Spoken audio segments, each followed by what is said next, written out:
Hi, I'm Cassandra Donnelly from Creative Passages, and today I want to talk to you about grief journaling and why you might want to create a grief journal.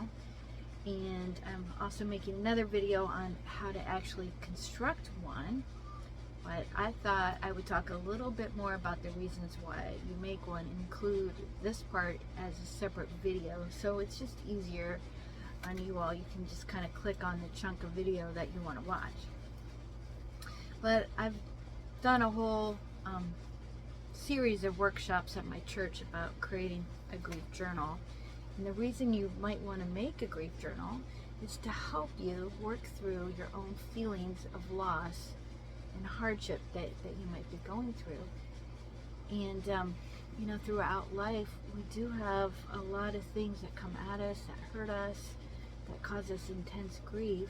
And sometimes we stay so busy in life that we don't really take the time to work through those emotions. And those emotions, you know, unfortunately with time don't always disappear. Time doesn't cure everything. I mean, sometimes it helps, but until you really address what it is that you're hurting about, it stays inside of you, and it can diminish your capacity to feel other emotions, or to connect to people, or to even enjoy life.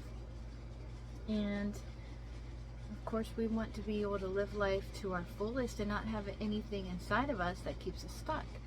And although there's lots of ways to work through our feelings, you know, I'm an art therapist, so I love working through art to express feelings, and I teach other people how to do that, and I do workshops to help people with that.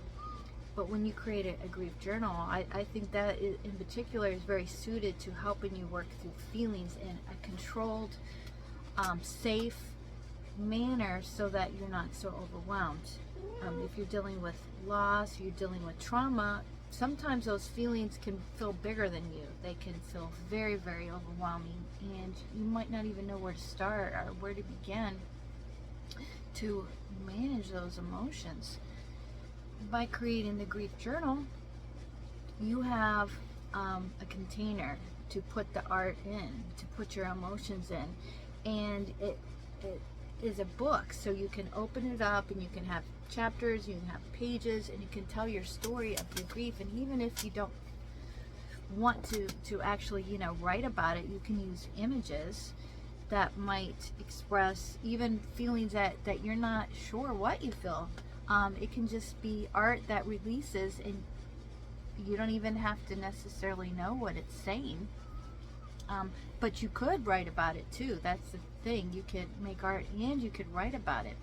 And so instead of letting that grief overwhelm you, what you could do is set aside some time, like maybe once a night or once a week, to create art or to write about your grief in your grief journal. And then what you could do is you could put that journal away, or you could put it in a box, or keep it somewhere, so that after you get finished with your grief session, it's done and it's put away, and then your grief is no longer, you know, overwhelming you or interfering in your ability to go about your day-to-day life. That's the thing, when we're not dealing with our emotions, sometimes it does interfere. And so by doing this, you're allowing your emotions a safe place to exist. By creating the grief journal, you're allowing your emotions a safe place to exist. You're acknowledging them. And even though we can't always solve everything, or like when we lose something, we can't get those things back, they're gone, but just acknowledging those emotions and honoring those emotions and giving it a safe outlet, giving it a safe expression, will go such a long way towards helping you deal with those emotions. Because honestly, if those emotions aren't expressed, they're going to just fester, and they're going to build up in you. They could even lead to health problems, and they can maybe lead to you acting out those emotions in ways that aren't safe or aren't productive for you. So ultimately, you do want to find a way to deal with your emotions that are safe. So that is the reason why you might want to create a grief journal. So in this YouTube series, in this channel, it's going to be all about creating the grief journal and different parts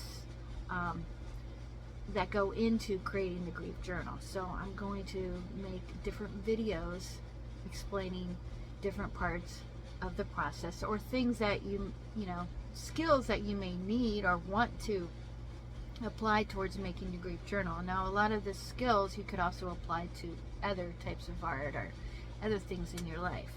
So there'll be, you know, some crossover, like for instance, making prints on the jelly plate. That is something you can apply to your grief journal, but of course you can make lots of different other types of art with it.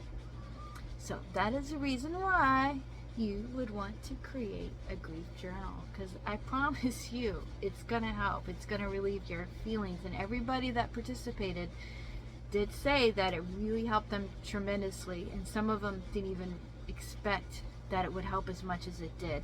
And a lot of them, you know, I finished my workshop at my church, but a lot of the participants are still using their grief journal at home to work through complex grief and trauma and things like that. So I recommend that you do that too.